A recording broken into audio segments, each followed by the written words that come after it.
Hello, my name is Jacob Howe. I am a BCTC student. For my project, I researched the Blackfoot Indians, or the Niitsitapi. They originated in the Great Plains of Montana and the Canadian lands of Alberta and Saskatchewan. The name Blackfoot actually comes from the fact that they would actually color their moccasins into the color of black, which is also made of leather. Um, but that's where they would receive the name Blackfoot.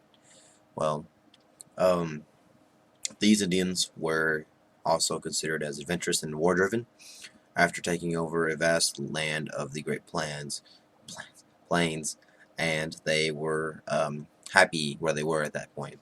They would not move. They weren't crossing the mountains unless they were at war. The Blackfoot Indian um, was vast, but also once the U.S. got involved, they also had problems with the reservations. Problems included, poor maintenance, trash, and just very poor human resources. They were very much in poverty, um, and these were considered one of the worst experiences that their entire history has included, was because of the fact that before the involvement of reservations and the white man, they were very well off. They were in control. They had their own Blackfoot nation. They were very powerful, um, and that is why most people actually would say that um, the reservation and the white man was quite literally the downfall of the entire tribal nations. Um, that is to cover the history and the struggle of the tribe itself. For the creation stories of the tribes, there is a very interesting one. Um, there is a man who goes by the name of Napi. He is the creator. He is the sun. Uh, the sun, also known as Napi in that language, which actually means old man. He was believed to create the entire earth as we see it now. The rivers, the mountains, the prairies, um, all the swamps. He was known to make it all, how fast, how slow it ran, how high the mountains were, how flat the lands were. Um, in the story, it is told that he was on a raft with many animals. And as they floated between all of this nothingness, it was all water, he told a few select water divine animals, such as the beaver, muskrat. There was another one that I can't really pronounce. And it was decided, as the muskrat just dived down and was the only one who could go down, that he come back up, was dead, but also was clutching a piece of mud. As Napi took it from his hands, he created the land after he dried it, the mud, and it was what the land was created from. Um, this also is very important because of the use of clay to create each Indian tribe, which most tribes will actually use colors as well, such as red for most of the Cheyenne territories and the Cheyenne type of clans that were mostly also associated with uh, like Cherokee anger, which is where they get a lot of that from. The Prairie and Plains Indians were created from yellow, which is also known as like the golden area of the country, which is where they could probably associate that color from. The most prominent point, as also alongside of the creation, was the buffalo chip and the stone story created within this story as well. The story entices on whether the tribal individuals would die or would they live forever.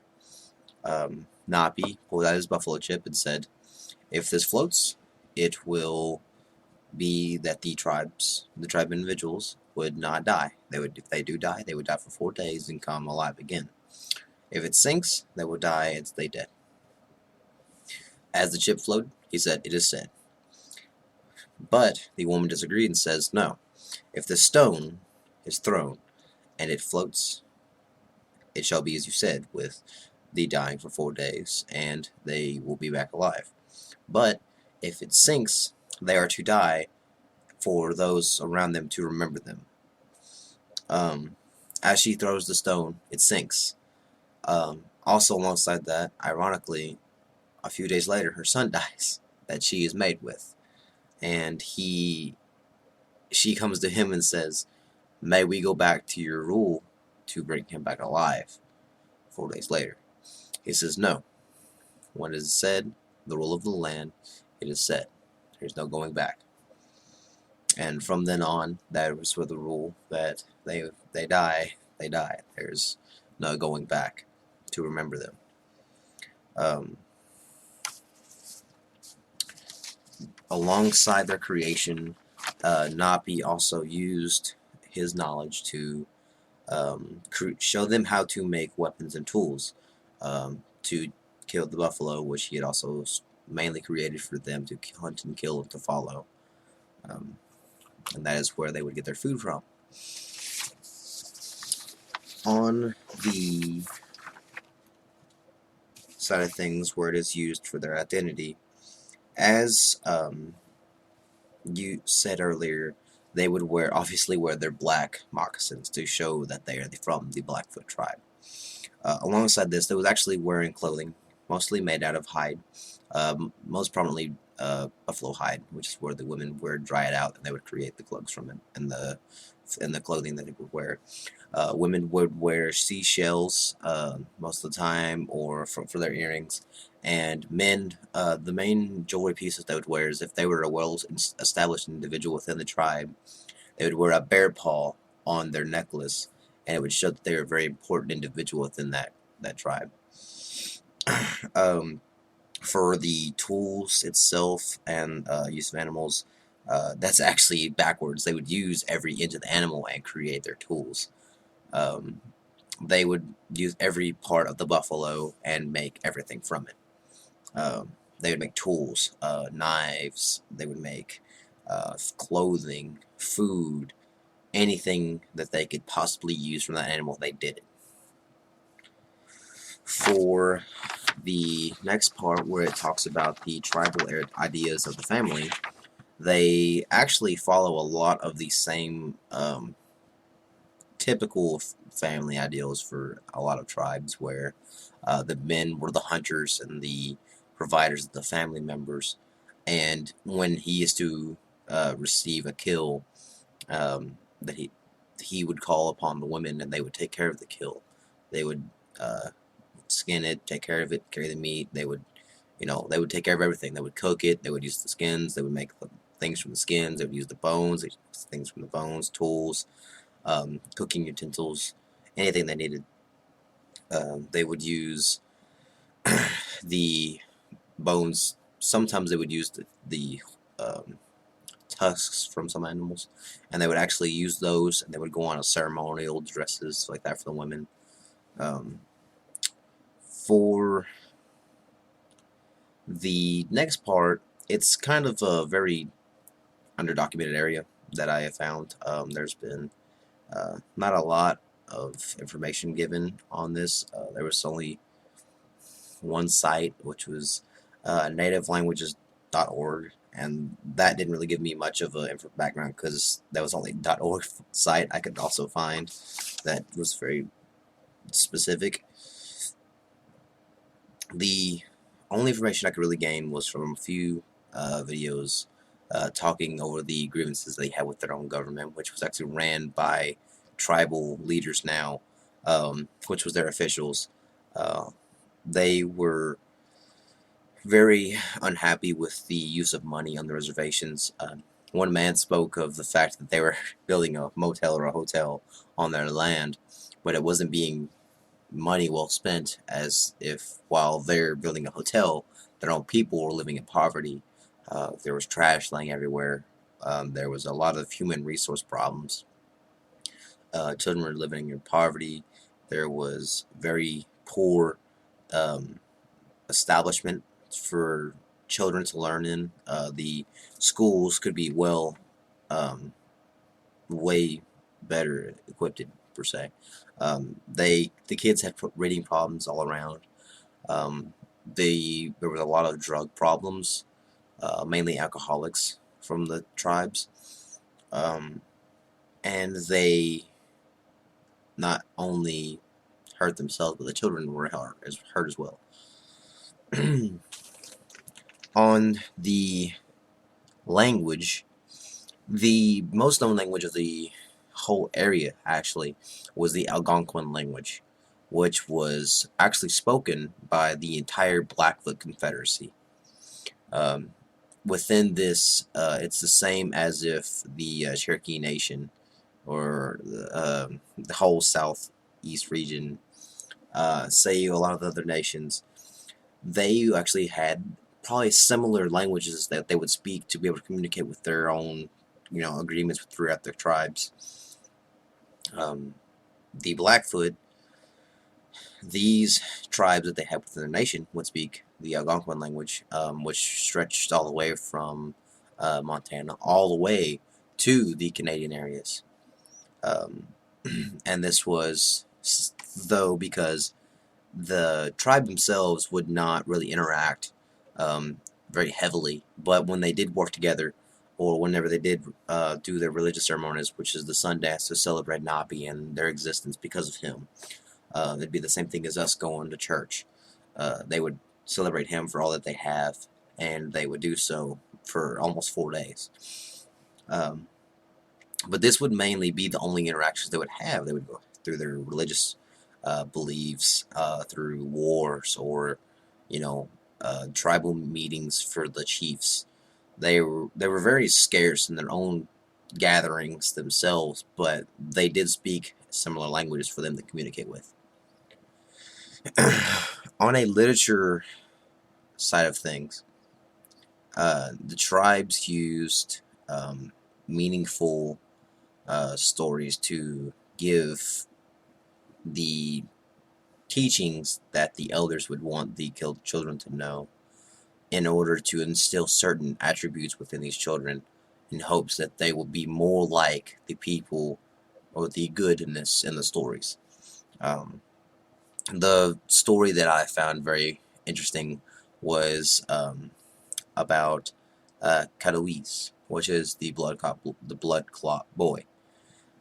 Within the story, he is born from a single blood clot within a buffalo, and this is after a stingy son-in-law has killed him, has killed the buffalo, um, and has left his father and mother-in-law in a state of poverty, to where the youngest daughter is having to throw them scraps for them just to survive.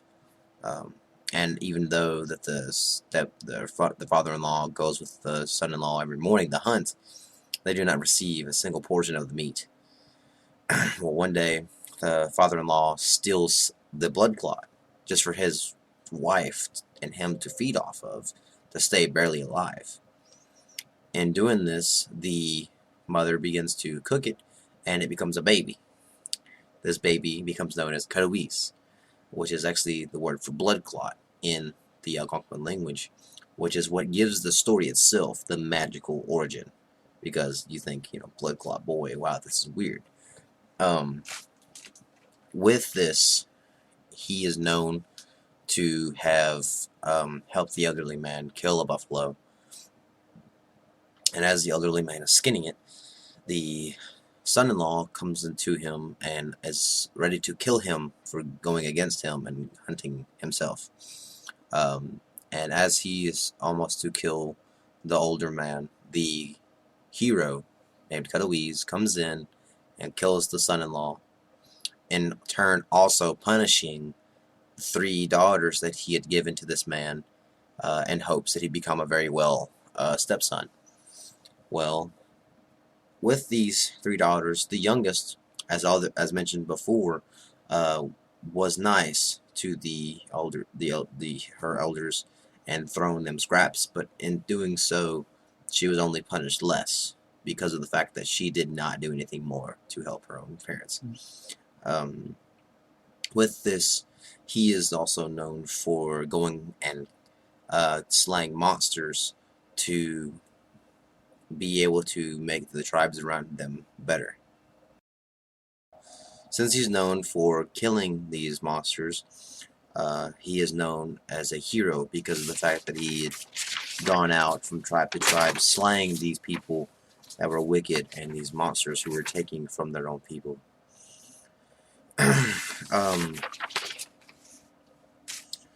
On the standing of the tribe today, they're still around, very much so. There is 10,000 known Blackfoot Indians in the state of Montana on the reservation itself. There's actually 15,000 documented that were staying in the original areas of the tribe in the 2 Canadian provinces. And as said before, these tribes are dealing with many troubles actually on the reservation, that they are dealing with a lot of poverty, poor and malnutrition within their systems. Their children's are very well off in their state, that they just don't care anymore because of the fact that they're already been in this point for so long that they've almost given up. And it seems like that their parents are almost in helping because of the fact that there's so many alcoholic and drug use within the reservation that cause the parents not to care anymore because of the pain they feel due to the poor treatment they're receiving. It's their way of dealing.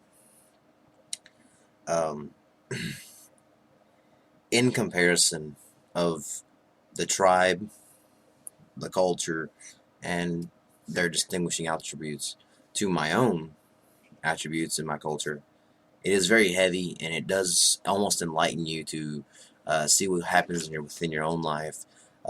They were heavy in their beliefs, their traditions, and their religion. They were very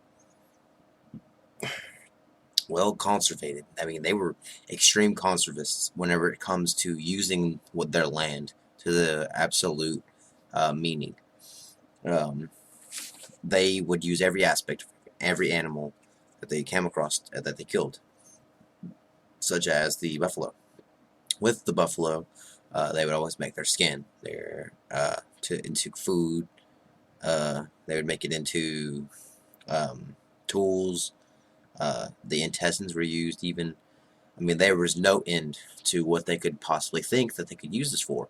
And it was, well, they had plenty of buffalo, and that is why this worked. Because whenever they needed it, they would only need a few. Well, until the white men came along and started killing so many of them, that is when this becomes such a very big, chaotic uproar, because of the fact that it's like, that is our life. That is what we have to live from. And that is why now, even now that the reservations are intact, they're so troubled with what's going on, because that was all they knew.